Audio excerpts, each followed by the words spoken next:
News for Kids by a Kid. My name is Amrit Bedi, and I'm in 4th grade.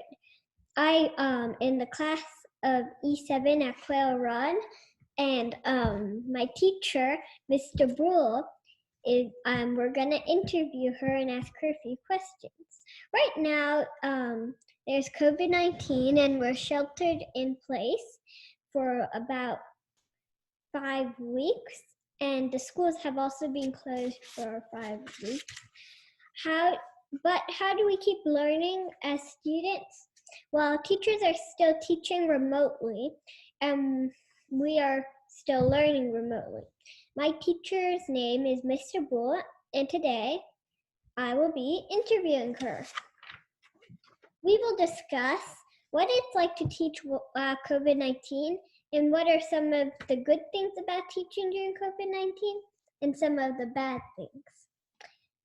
I hope you enjoy. What I'm going to ask you is, how is it to be teaching during COVID-19? Well, I wouldn't say it is the best because I miss all of my students and I miss my classroom. But I would say that it's brought a whole bunch of different challenges for me to kind of learn more about me as a teacher and me communicating with students in ways that are a little bit different than what I'm used to doing when I normally teach. So I would definitely say it's something that is helping me learn and grow as a teacher to try and become even better, hopefully when I get back into the classroom. Do you think that when we get back into the classroom, you would, if you're absent, you would Zoom call us and teach us that way? You know what? I probably will not. Because there's nothing that replaces like someone being in the classroom with kids, right? And so even if it's not me, but still having our substitute teachers in, like I feel like that's stronger than you just staring at me on a screen all day. Do you think that it would be better if we do everything on paper instead of doing it online? It's a great question. I feel like it is still really beneficial to do stuff on paper. Are you asking like right now, like during remote learning, or like after this is over? During remote learning. Well, I think there are pros and cons with it. So I enjoy doing a lot of stuff by hand still. I enjoy typing or like writing notes by hand rather than typing them. Cause I just feel like it's, I don't know, it feels more personal to me, even though sometimes it's quicker to type for me.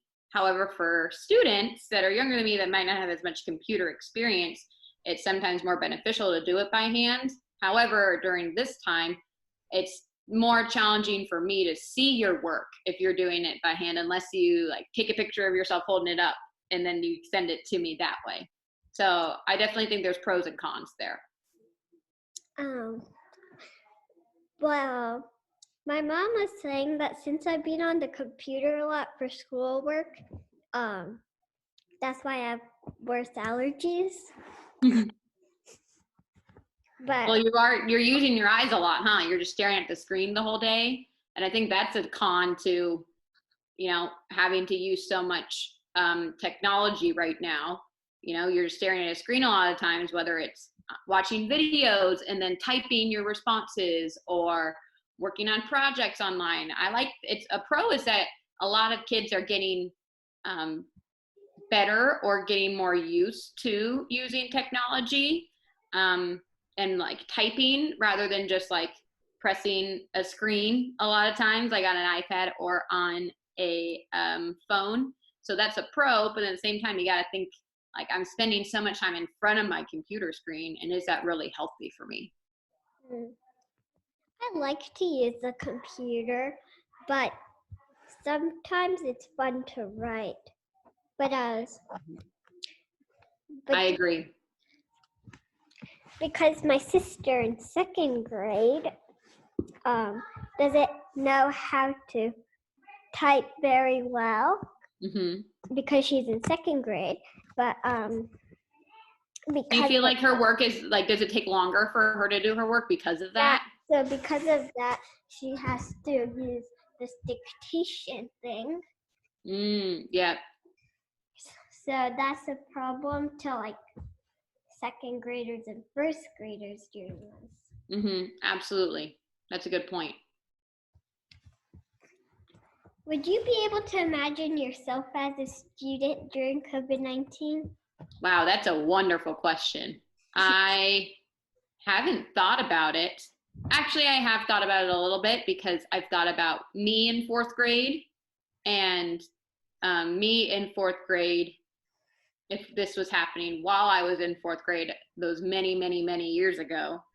I don't think it'd be the same as it was now because of how much technology has grown just since I was a student. But if I was a student right now, I would say it would be really challenging because I like school, and not just for like the work. I like school to be around people and to be socializing. So I can see myself having a really challenging time trying to act as if this was, normal. It's not really normal.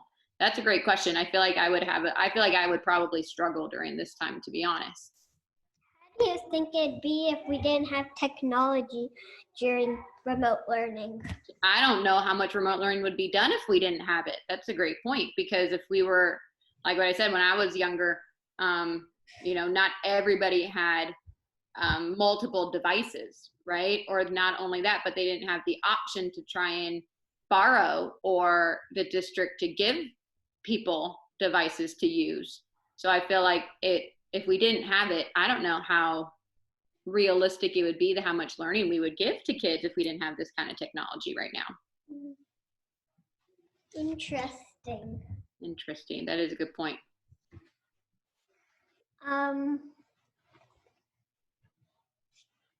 What was my other question? Did you come up with these questions on your own? They're very thoughtful questions. Yeah. I like them. They're awesome. Do you think it'd be easier if we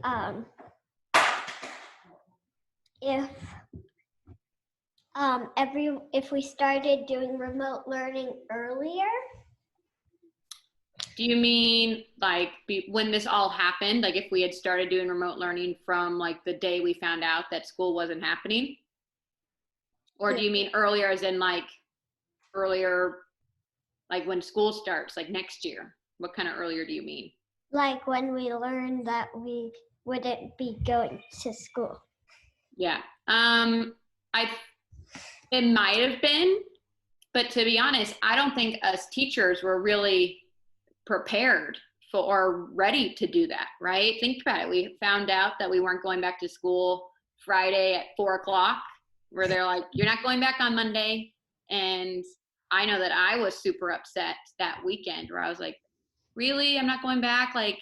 And I think that's one of the reasons why I hugged all of you on the way out the door on Friday. If you remember that, at the end of the school day, I was like, no matter what, like, go ahead and give me a hug. But I think that's something that's kind of tricky. Can't hear you. Here, Amrit, can you pause? I think I have I have Mateo on here, okay? Okay.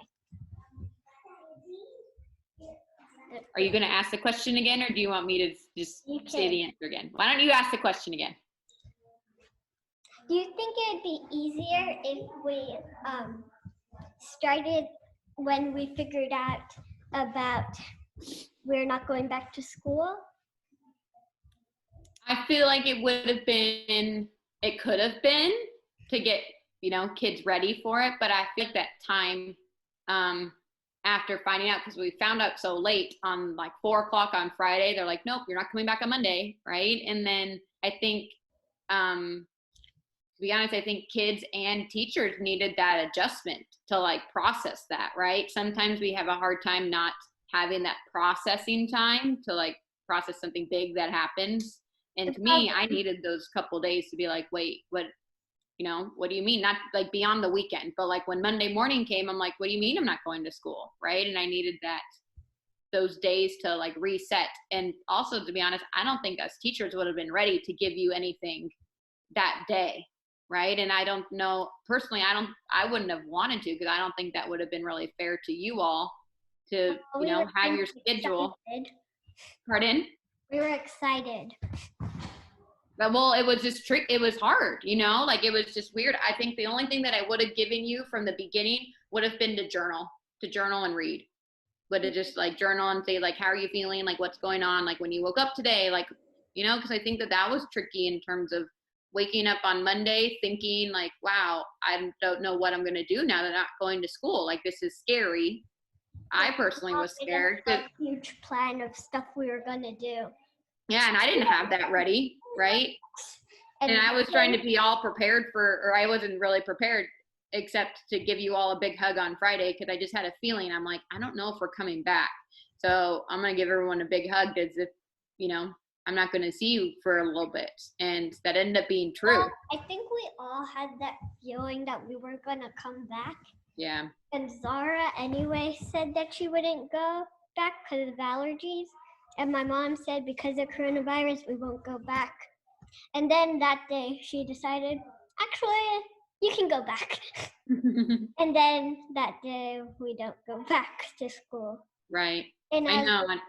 I think it was really tricky for, a lot of people felt that way. They're like, it's kind of weird right now. And I think you and I probably felt that in our classroom on Friday too. Like, we had a lot of people asking questions and, wanting to talk about it. And that's how we spent most of our day, thinking like, hey, we got to be ready for what could happen on Monday. However, we're going to have a normal day, as normal as an E7 day can be together.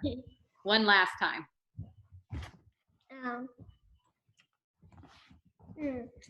That's interesting. Mm-hmm. Did you think that we were actually going to? Because my mom was saying that the San Francisco school district closed, so San Ramon one should close soon too. Yeah, I had a feeling, and I think I told you all this because my when COVID-19 got really big in Washington, I was there when it kind of grew, because I was there with my family for my brother's basketball tournament. And while I was there, like on that Friday or Thursday that we were there, my brother's school told their community that they were going to close, or that the school was going to close, but that the building would close, but school will still resume, right? We always got to remind people like, no, school isn't done and school's not closed, just the building's closed, but learning is not done yet. But so they closed their buildings about a week and a half earlier than we did. And so when I came back and there was a lot of talk about it, I had a feeling that it was going to happen soon. But to be honest, I didn't think that it was really going to happen. Like, it wasn't until Friday morning where I like had a feeling in my gut where I'm like, wait, I don't know what's going to happen. And that's also scary, right? Not knowing the unknown, and with something that we're so used to doing, that can get kind of tricky. What did you think?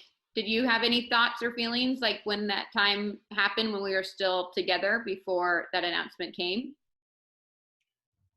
I had this feeling that we were anyways going to go home, because Hajar said that her sister said that would happen, and a lot of people were thinking that, and it just made more sense for it to happen. Right. So I just took all my supplies from school home.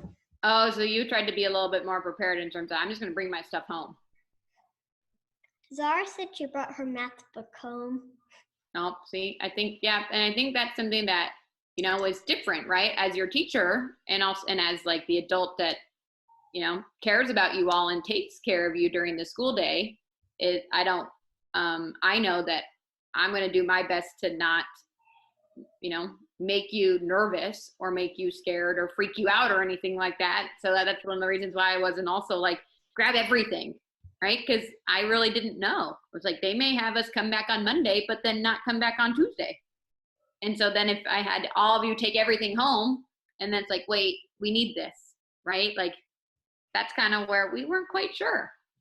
Yeah, well, we were watching this video. I think on that week, 2 weeks ago, she was saying, she was telling us how to set up for remote learning. Some teacher, I don't know what school she was from, and she said, make sure you have a pencil box. And she was saying that she told her class to take it all home, which I was kind of wishing that we'd take all of our stuff home. But. And I think that's also, it varies based off like state, right? In terms of what the state has, or what the area kind of talks to them about in terms of like what's been happening and everything. And so everyone's handling it differently. But I think one of the biggest things that, and me, one of the biggest things that I needed for you all to know is just like, that you were all okay. And that's what matters most to me. Like, as long as you were okay, like that's what matters. We'll find ways to get all of our stuff. I was remembering that when they announced that if you go home and you don't come to school, they won't mark it on your report card because of COVID-19.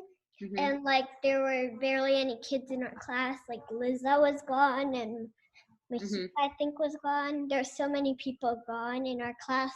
Yeah.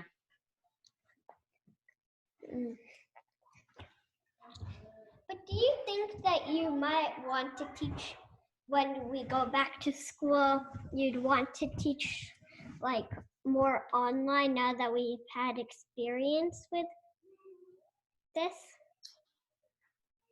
When you say teach online, do you mean like remote learning like this, or use technology, like more technology while we're all in the classroom? More technology while we're in classroom. Probably, but to be honest, I think that I'm going to try and do as much together as possible because kids have been apart for so long that I'm going to be like, nope, we're just going to do everything together, right? And all together. And I think definitely having this experience will help students with those skills on having to be more independent with technology and find solutions to things on their own, because right now, as they're using this remote learning, if they're doing that and using the technology, they kind of have to figure things out or ask an adult at home. But I think maybe coming back, that'll help they would have gained maybe a little bit more independence with technology. But I feel like we're going to try and do as much hands-on things as possible because right now we're not doing a lot of that. Yeah. That's interesting. Do you, I remember the last week you, not this week or the week before that, before you use the slides, you use the Google Doc. Why did you switch to using a Google slide? Nice, good question. I think because we used that Google Doc, at least E7 did, and most of fourth grade did use that doc for like when we were in that review period, right? That phase 1 where we're going to review a bunch of stuff. And I feel like that was a good manageable place to like review these skills or use these apps or programs to practice your skills. And then I think once it came to phase 2 with me giving more either new material or different tasks to do, that one doc became like really long. So like it was just like you kept scrolling and scrolling and scrolling. It was page after page after page. And I feel like that, to me, it was overwhelming for me. And I just thought, I'm like, this could be overwhelming for kids to just like scroll and scroll and be like, okay, the math part is on page 5 of the doc, right? Like that's kind of a lot. And so as I was working on it, and it was very last minute, I was like, you know what? This might be easier if they're all on different slides. And then that way when I look at it, I can go and I can click and I can be like, okay, here's the math slide. I'm going to look at the math slide rather than scrolling. Okay, where's their math? Like scrolling, looking through it. And so that's one of the reasons why I switched the slides. And I was hoping it would be somewhat more simple and easy to navigate for you all, like it was for me. Hmm. Um, Were you happy or were you okay with that switch? I liked it better. Nice. Good, I'm glad. I found on our portal it added Microsoft Office Home, Oh, so we can use. I was signed in as my school account, and it looks like Microsoft opened it up for schools for free now because of remote learning. mm-hmm. And I saw there's Microsoft Teams, and it's another way to call people. My dad said it's the same thing as that Skype used to be. Oh, okay. So I was thinking if we ever tried using that. Mm-hmm. But I was wondering, do you like to use Google Meet better or Zoom? Personally, when it's a lot of people, I like to use Zoom. Um, when it's not as many people at one time, like for example, this morning, fourth grade, all the fourth grade teachers had a meeting today, and that's like 8 of us. And so we use Google Meet. So we're all there like at the same time, and it's very manageable. But like when we do our big class meetings, and there's like 30 of us, and there are times where like it just is a way I personally, and this is just my opinion, I enjoy using Zoom with the larger groups also because it's easier to do the commands at one time for me to navigate that rather than on Google Meet. But I like doing Google Meets with kind of the smaller groups. And it also, because I like Google Meets because it connects to your Google Drive, right? And your Google account. And that's convenient too. So I like doing that with the smaller groups. Interesting. You have a preference? I found that I like Zoom better, but I found this new thing called Google Duo, which I wonder if it's like Google Meet, but it's supposed to be like not for G Suite. Interesting. I haven't heard of it. Yeah, so I was wondering about that. Yeah, I haven't heard of that. Because like sometimes on Google Meet, I was thinking about using it for my own family calls, but it doesn't work for my own account, so. Oh, interesting. Yeah, I've been using Zoom mostly. Actually, to be honest, the only time really I'm doing a lot of Google Meets is when I'm meeting with people from Quail Run, or like within San Ramon Valley School District. That's usually the only time that we really use Meet. But when I talk to like my family, or when I talk to my friends, or anyone that like else that we're doing it, it's usually through Zoom. It's interesting because I tried to do a 3-way FaceTime call, which is another like thing, but I learned that it's if people who don't have Apple devices can't use it. Yes, I learned that too because I tried to call Mrs. McGill on FaceTime and we practiced it. When we had to go back to school to get some materials, I saw Mrs. McGill there, and we were both really sad because you know how close Mrs. McGill and I are. And we were both really sad that we might not be able to see each other. And I told her, I'm like, and you don't have an iPhone, so I don't think we can FaceTime. And she's like, oh, I don't think so either. And we tested it out. We practiced while we were standing right next to each other. And I tried to FaceTime her and it said it wasn't available. So, but I think they have to download something else to try and do that. So most of the time when Mrs. McGill and I try and see each other, we usually do it through Zoom. Do you think they'll ever create a video platform that's good for kids? Because I heard that there's people who are hacking into Zoom and are saying bad words. Yeah, and I think that and that was happening a bunch, and that made me really nervous. And that's one of the reasons why we practiced, or we did a couple meetings on Google Meet, because I got really nervous.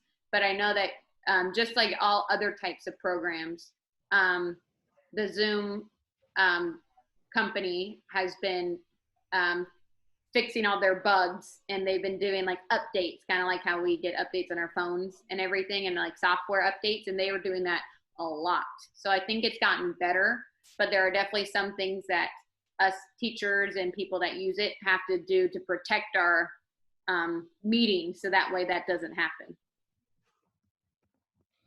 Do you think it'd be easier to teach through remote learning if we all are on the Zoom all at once and we'd be there for like 2 hours, but in between, like, you think? To be honest, I don't think so. For like speaking for fourth graders, I don't think that'd be that interesting, right? To like watch me teach math and you're all on the screen, right? I don't think that'd be that interesting, which is challenging, right? My brothers that are in high school, that their school started like that in the beginning, and they had school normal time from 8 o'clock to 3 o'clock, and like it was a normal school day. And they would, but instead of being in the classroom and doing things like they would in the classroom, they did like, my brother would sit on his couch and be on the screen for like their 80-minute, 90-minute class time. And he said that he was so tired because he spent all day just staring at the screen. But now, like how it is right here, like we're giving you the option to do work at, whatever time is best for you, or to like, okay, take a break after you do some work, go for a walk or stretch your legs or take it, like have a snack, and then you can come back to it. So I like that kind of flexibility of it, but I think it works. I don't think it works well for me personally, having everybody on at the same time, but more like the small groups. I think that works a little bit better, but not for like 2 hours. That's a really long time. Because my Punjabi school class is usually 2 hours, so we took a midterm. And what we were doing is we were on there, then we just continued like we were normally there, and it made me a bit, I felt sick after doing that because I was just staring at the screen for 2 hours. Yeah, so it's tricky, and I think that's up to the teacher, or that's up to the person that's doing it, right? If they feel is best for their class or their group, then they can, then sure, why not? I'm not going to tell you not to do it, right? But you always got to think what's best for our class. Okay. Well, I guess. Thanks for coming. Oh, well, thanks for having me and asking me all these questions. Those are some really awesome questions. Where did you get inspiration for your questions? I just thought of them as I went. Yeah, that's awesome. Have you been doing any research like yourself on any of this stuff? Well, my mom and dad have been telling me a lot of this stuff. Yeah. Well, and I think and I forgot to put this on our Google slide, so maybe I'll do that for next week. But like the CNN 10 spot, like where we used to watch all those videos to like do our what's in our news, like that might still be something cool to do. We'll do the what's in our news next week, because I feel like I haven't done that for a while. But so because we can, we're getting information from so many different places, so it's helpful for us to be able to process that information. But I can totally see and understand that you're doing whatever you can to get that information, which is awesome. Okay. Well, thanks for coming. Thanks for having me. Bye. Bye. So thanks for coming to News for Kid by Kid. Amrit Baby. Bye.